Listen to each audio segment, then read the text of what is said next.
नमस्कार दोस्तों, मैं देवेंद्र साहू स्वागत करता हूं आप सभी का आपके अपने YouTube चैनल देवगीत क्लासेस पर। देखिए, आज के क्लास में क्या है, अपने पास वृत्त से संबंधित प्रमुख प्रमेय देखेंगे और उसके अंतर्गत जो एग्ज़ाम में प्रश्न आया वो भी कवर होने वाला है। आज के क्लास में नहीं होगा इससे संबंधित जो प्रश्न आया, लेकिन आपके पास इससे प्रश्न फिर से अभी आएगा तो पूरे प्रमेय पे आधारित प्रश्न आएगा।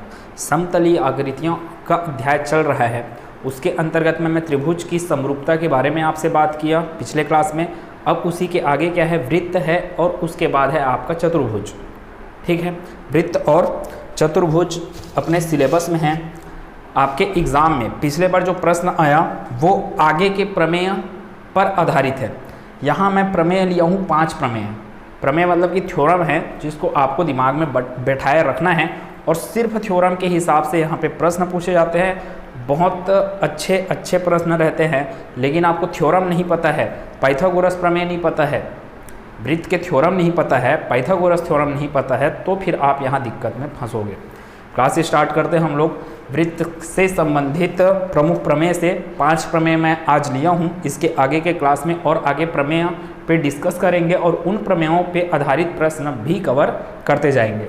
देखिए, पहला प्रमेय क्या बोला, वृत्त के किसी बिंदु पर खींची गई स्पर्श रेखा। अब स्पर्श रेखा क्या होता है, ये आपका क्या है, एक वृत्त है। तो मैं कोई भी लाइन खींचूं जो इसके बाहरी हिस्से को, वृत्त के किसी बाहरी बिंदु को टच करते हुए निकल जाए, ठीक है, वह क्या होगा, स्पर्श रेखा होगा। तो ये भी एक स्पर्श रेखा है। फिर ये बाहरी बिंदु कोई भी ऐसे निकल गया, ये भी एक स्पर्श रेखा हो गया। कोई भी बाहरी बिंदु से स्पर्श करते हुए निकल जाने वाली रेखा क्या है, बाहर से निकल जाने वाली रेखा क्या है, स्पर्श रेखा कहलाती है। तो कितने स्पर्श रेखाएं होते हैं टोटल वृत्त में, तो स्पर्श जितना बड़ा वृत्त होगा उतने ज़्यादा बड़ा आपको बिंदु प्राप्त होगा। इसलिए स्पर्श रेखाओं की संख्या भी क्या है, आपके पास अनंत है। तो स्पर्श रेखाओं की संख्या क्या है, अनंत है।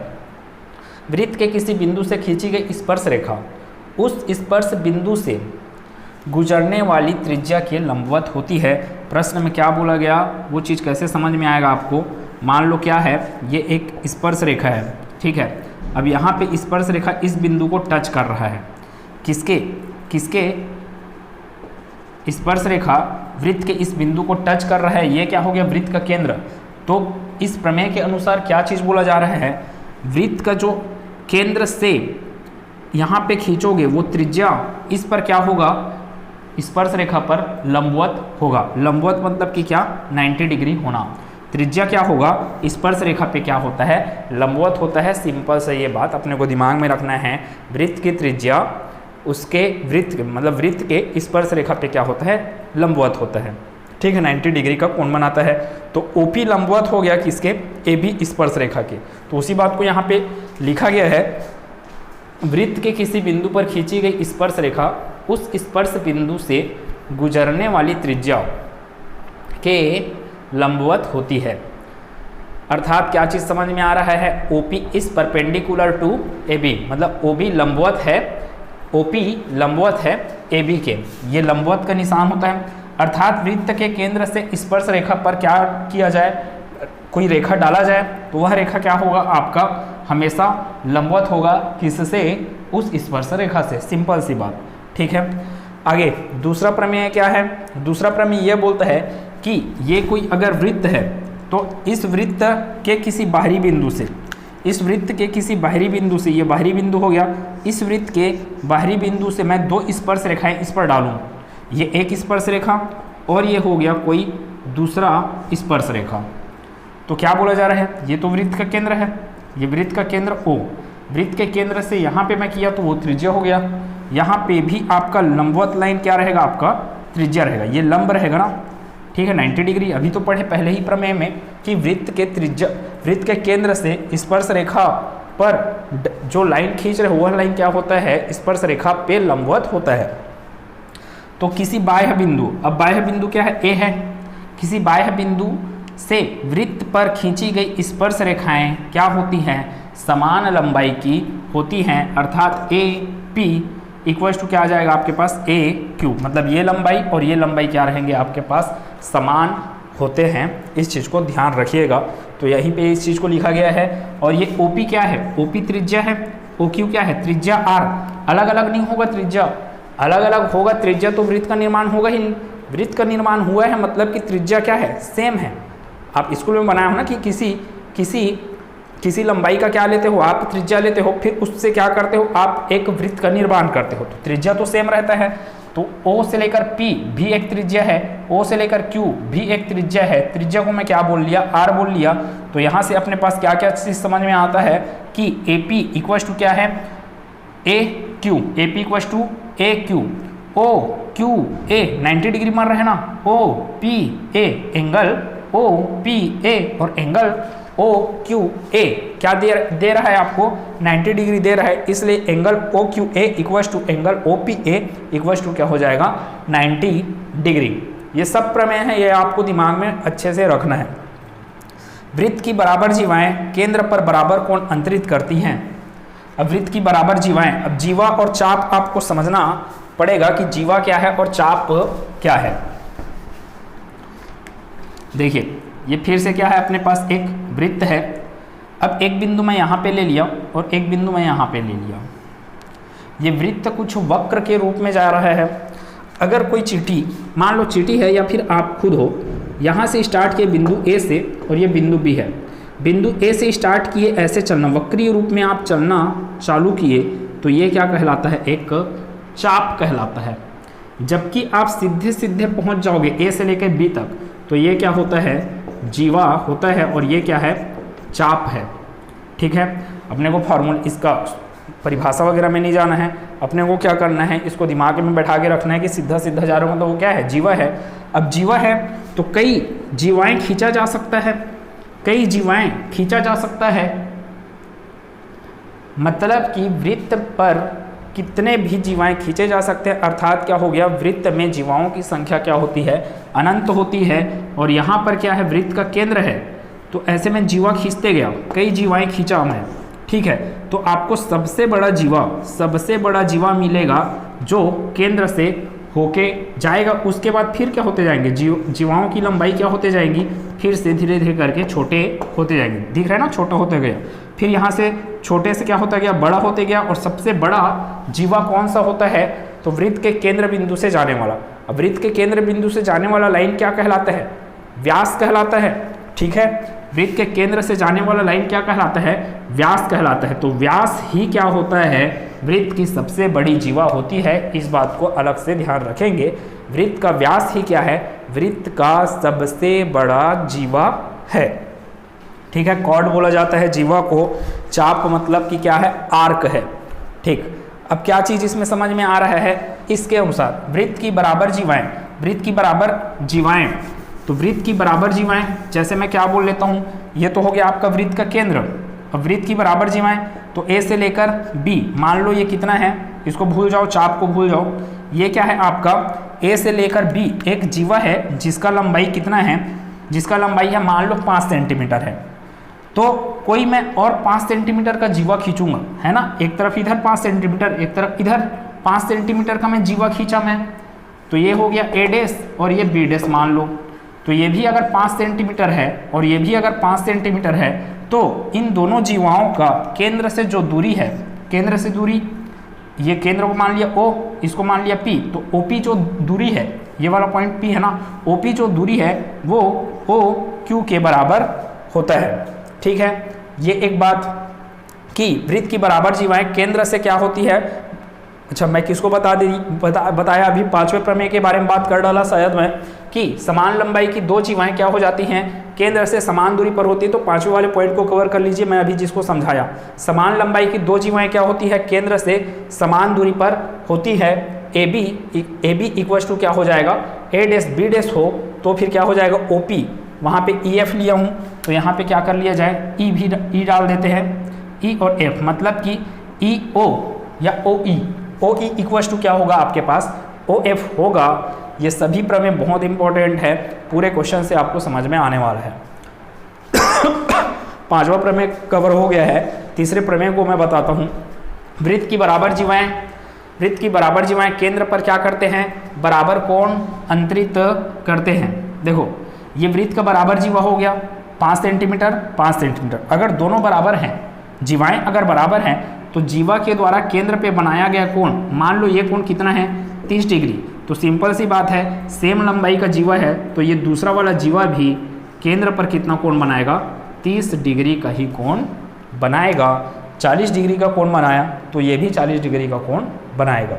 बस इतना बोला जा रहा है। वृत्त की बराबर जीवाएं क्या करती है, केंद्र पर बराबर कोण अंतरित करती हैं। या क्या चीज़ है, उल्टा बोल लो, अगर केंद्र पर अंतरित कोण, दो जीवाओं के द्वारा केंद्र पर अंतरित कोण अगर समान है, दो जीवाओं के द्वारा केंद्र पर अंतरित कोण समान है तो वो दोनों जीवाएं क्या हो जाएंगे, एक दूसरे के बराबर हो जाएंगे, किसमें, लंबाई में। तो क्या है यहाँ पे, केंद्र पर अंतरित कोण अगर बराबर है तो वो जीवाएं क्या होंगे, लंबाई में बराबर होंगे। अर्थात क्या दिख रहा है आपको, ये आपका डायग्राम के अनुसार क्या है, ये ए है, बी है और यहाँ पर सी है और ये डी। ठीक है, तो ए बी इक्वस टू क्या हो जाएगा, सी डी हो जाएगा। और angle A O B equals to angle C O D है ना, 30 डिग्री 30 डिग्री। ठीक है, तो ये तीसरा प्रमेय हो गया। चौथा प्रमेय की बात करता हूँ, पांचवा प्रमेय मैं आपको बता चुका। चौथा प्रमेय क्या बोला, मोस्ट इंपॉर्टेंट प्रमेय फिर से, कि फिर से ये क्या है, एक वृत्त है। ठीक है, वृत्त का क्या है, ये केंद्र है। अब ये क्या है, मान लो एक जीवा है, जीवा क्या है, ए बी। तो केंद्र से, केंद्र ओ से अगर जीवा पे मैं क्या डालूं, लंब डालूं, लंब मतलब कि 90 डिग्री डालूं। अगर मैं लंब डाला मैं 90 डिग्री का, तो वो क्या कर देता है, ये जो ओसी है, ओसी लंब क्या करेगा, उस जीवा को दो बराबर भागों में विभाजित करता है। मोस्ट इंपॉर्टेंट प्रमेय है, ध्यान दीजिएगा कि किसी वृत्त के केंद्र से जीवा पर डाला गया लंब उस जीवा को दो बराबर भागों में विभाजित करता है। अर्थात ए सी का मान अगर 5 सेंटीमीटर तो सी बी का भी मान क्या होगा, 5 सेंटीमीटर। 5 सेंटीमीटर ये, 5 सेंटीमीटर इतना, तो टोटल जीवा की लंबाई कितना हो जाएगा, 5 + 5 10 सेंटीमीटर। इसी पे आधारित यहाँ पे प्रश्न है, ध्यान दीजिएगा। मैं एक बार फिर से पढ़ता हूँ इसको, कि वृत्त के केंद्र से डाला गया जीवा पर, जीवा ए बी ना, डाला गया जीवा पर लंब क्या करता है, जीवा ए बी है ना यहाँ पे, तो जीवा को दो बराबर भागों में विभाजित करता है। अर्थात ए सी इक्वस टू क्या हो जाएगा, सी बी, या ऐसे बोल सकते हो A C equals to B C करके। ठीक, आगे ये एक चीज़ और, कि त्रिज्या क्या होता है, केंद्र से परिधि तक खींचा गया जो लाइन है वही क्या कहलाता है, त्रिज्या। तो ओ से लेकर ए तक क्या कहलाएगा, त्रिज्या। और त्रिज्या का मान कभी बदलता नहीं है पूरे वृत्त में, तो ओ से लेकर ए क्या है, त्रिज्या आर, रेडियस ना। फिर ओ से बी तक भी क्या होगा, त्रिज्या आर। इसी पे आधारित आपको बहुत प्रश्न पूछा जाता है और इसके आने का चांसेस बहुत है, ध्यान दीजिएगा। ठीक है, मैं क्लास को आगे बढ़ा रहा हूँ प्रश्नों के साथ। अगर आप इन पांचों प्रमेयों को दिमाग में नहीं रखे हो तो पहले वीडियो को रोक कर इन पांचों प्रमेयों को अच्छे से देखिए, नोट कीजिए, फिर मैं प्रश्नों को बताता हूँ, आपसे प्रश्न फिर हल होने लगेंगे। देखिए पहला प्रश्न क्या लिखा है, और जैसे प्रश्न लिखा है इस चैप्टर में, यहाँ से संबंधित जो भी प्रश्न आएगा आपको क्वेश्चन में नहीं देगा, वो चित्र हो सकता है क्वेश्चन में नहीं दिया चित्र, तो आपको प्रश्न को पढ़ के क्या करना है, चित्र बना लेना है। मन में बनाओगे चित्र, उसी को क्या कर लेना है, वहाँ पे थोड़े से रफ में बना के रखना है। जैसे जैसे प्रश्न बोलेगा मैं चित्र बना लूँगा, उससे ज़्यादा समझ विकसित होगा। फिर एक वृत्त की त्रिज्या क्या है, 9 सेंटीमीटर। सबसे पहला बात क्या चीज़, वृत्त। ठीक है, वृत्त का क्या हो गया, केंद्र। अब केंद्र को आप ओ मान लो, ओरिजिन करके रहता है इसलिए ओ मान लेते हो ज़्यादातर। एक वृत्त की त्रिज्या 9 सेंटीमीटर है तथा उसके जीवा की लंबाई क्या है, 14 सेंटीमीटर। अब जीवा इधर बने चाहे उधर बने उससे कोई फर्क नहीं पड़ता है। आप मान लियो क्या चीज़, ये मान लो कितना सेंटीमीटर है, ये कितना है, 14 सेंटीमीटर है। ठीक है, ये पूरा ए बी मान लो, इसको ए बी जीवा है जिसकी टोटल लंबाई क्या है, 14 सेंटीमीटर। एक वृत्त की त्रिज्या क्या है, 9 सेंटीमीटर। अब त्रिज्या में अभी बोला ओ से लेकर ए तक क्या होता है, त्रिज्या होता है। ओ से लेकर बी तक क्या होता है, त्रिज्या होता है। तो ये कितना दे दिया आपको, 9 सेंटीमीटर। इसको भी ऐसे खींच सकते हो, ये क्या हो गया, 9 सेंटीमीटर। प्रश्न में पूछा क्या जा रहा है उस चीज़ को ध्यान देंगे। केंद्र से जीवा की दूरी क्या है, ये केंद्र हो गया। केंद्र से जीवा की दूरी मैं किसको बोलूँगा, यहाँ से मैं लंब खींचा है ना, तो इस पॉइंट से इस पॉइंट तक का डिस्टेंस आपको पूछा जा रहा है प्रश्न में। इसको मैं मान लेता हूँ सी मान लेता हूँ। ठीक है, इस पॉइंट को। अब भी फिर प्रमेय में बात किए थे, ध्यान दीजिए क्या निकालना है प्रश्न में। एक वृत्त की त्रिज्या क्या है 9 सेंटीमीटर है तथा उसके जीवा की लंबाई क्या दिया गया है आपको 14 सेंटीमीटर। ये टोटल ए से लेकर बी तक कितना है, ए से लेकर बी तक कितना है 14 सेंटीमीटर है, 14 सेंटीमीटर है। केंद्र से जीवा की दूरी क्या होगी, केंद्र से जीवा की दूरी कितना है, यहाँ पे ओ से लेके सी तक का जो डिस्टेंस है वही क्या है केंद्र से लेके जीवा तक की दूरी। अब निकाले कैसे, अभी एक प्रमेय पढ़े हैं यहाँ पे, क्या प्रमेय पढ़े हैं कि ओ से लेकर सी क्या है लंबवत होता है किस पर, जीवा पर। केंद्र से डाला गया लंब जीवा पर क्या होता है लंबवत होता है, ठीक है। अब क्या होगा, जब ये लंबवत है तो ये भाई साहब क्या बन गया आपका एक समकोण त्रिभुज बन गया, इधर से ले लो चाहे इधर से ले लो। अच्छा क्या है लंब डाला जाएगा किससे, केंद्र से जीवा पर लंब डाला जाएगा तो वो क्या करता है 2 बराबर भागों में विभाजित करता है ना, 2 बराबर भागों में विभाजित करते हैं। तो ये 14 है तो ये कितना बन जाएगा आपका 7 सेंटीमीटर और ये भी कितना बन जाएगा 7 सेंटीमीटर। तो अब आप त्रिभुज किससे चले जाओ, AOC से या फिर आपकी इच्छा OBC से। आपको किसका मान चाहिए, OC का मान चाहिए।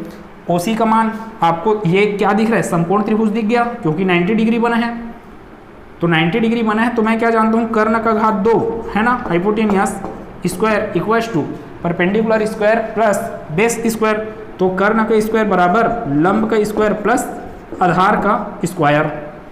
कर्ण कौन सा इसमें क्या दिख रहा है, कर्ण AO, तो AO क्या हो गया कर्ण का स्क्वायर मतलब कि वो क्या हो गया 9 स्क्वायर इक्वल्स टू लंब क्या है आपके पास OC का ही मान निकालना है आपको, तो OC स्क्वायर, लंब का स्क्वायर मतलब कि OC स्क्वायर प्लस आधार क्या दिख रहा है 7 स्क्वायर, तो ये हो गया 7 स्क्वायर। यहाँ से OC स्क्वायर बराबर क्या हो जाएगा आपके पास, OC स्क्वायर बराबर ये 7 स्क्वायर इस पर ट्रांसफर होगा, ये क्या होगा 9 स्क्वायर, 9 स्क्वायर मतलब कि 81 माइनस 7 स्क्वायर मतलब कि 49।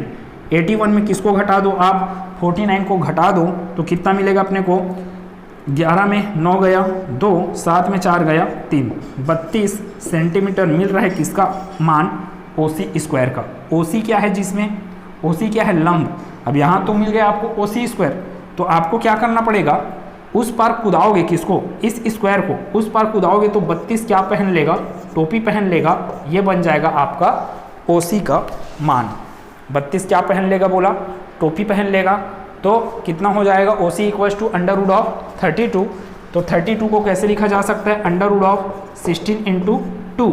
16 को कैसे लिखा जा सकता है 4 स्क्वायर इंटू क्या हो गया 2। 16 को 4 स्क्वायर लिखा जा सकता है, 4 स्क्वायर बाहर निकलेगा तो सिर्फ 4 बन के बाहर निकलेगा है ना, अंदर में स्क्वायर के रूप में है और वो वर्गमूल के अंदर में है तो बाहर निकलेगा तो क्या हो जाएगा वो सिर्फ 4 बन के बाहर निकलेगा, अंदर में कौन बच जाएगा 2, तो 4 रूट 2 सेंटीमीटर किसका लंबाई OC का लंबाई। OC ही क्या है इस जीवा से केंद्र तक की दूरी है।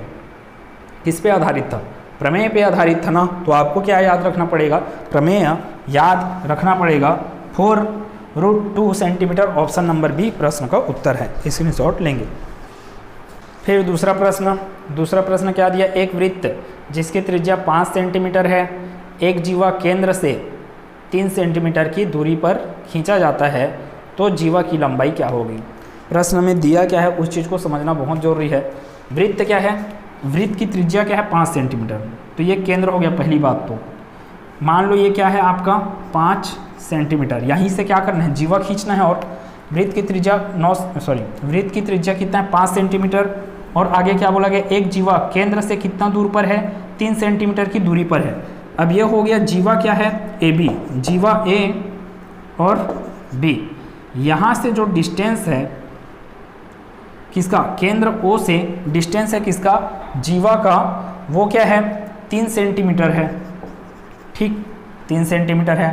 अब मेरे को एक बात तो ये भी पता है कि जीवा पर डाला गया लंब जीवा को 2 बराबर भागों में विभाजित करता है और कभी भी आप केंद्र बिंदु से जीवा पर लाइन खींच रहे हो तो वो क्या होगा उसके लंबवत होगा, और लंबवत हुआ है मतलब कि वो क्या करेगा 2 बराबर भागों में विभाजित करेगा।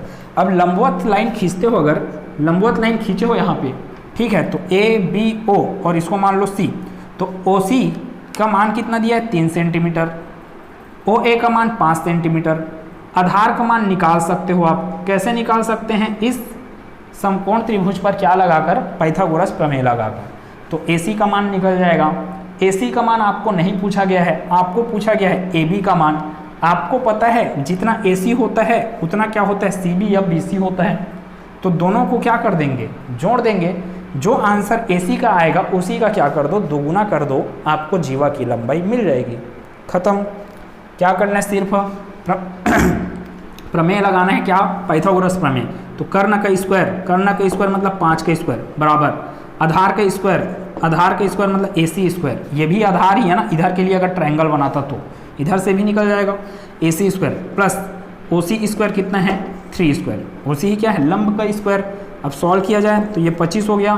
3 स्क्वायर इस पर कूदा तो 25 स्क्वायर माइनस 9, 3 स्क्वायर मतलब 9 इक्वल्स टू क्या मिल गया आपको? AC square. 25 माइनस 9 16 दे देगा। ये तो मान हुआ AC स्क्वायर का, आपको मान चाहिए AC का। तो AC स्क्वायर इस पर कूदेगा तो टोपी पहनाएगा। किसको टोपी पहनाएगा? 16 को टोपी पहनाया, अर्थात वर्गमूल 16 का मान क्या होता है आपको पता है? 4 सेंटीमीटर होता है। ये मान मिला है आपको AC का। आपको चाहिए AB का मान, तो AC का ही आप क्या कर दीजिए? दोगुना कर दीजिए। क्यों दोगुना कर दीजिए? क्योंकि AC जितना होता है उतना ही क्या होता है? BC, या फिर ये बोल सकते हैं AC प्लस BC, और BC का भी मान किसके बराबर है? AC के। और AC कितना आया है? 4। तो ये 4 और ये 4 कितना बन जाएगा? 8 सेंटीमीटर। तो प्रश्न का उत्तर क्या आने वाला है अपने पास? AB equals to 2 times of AC। तो 2 इंटू 4 सेंटीमीटर कितना आ गया आंसर? 8 सेंटीमीटर।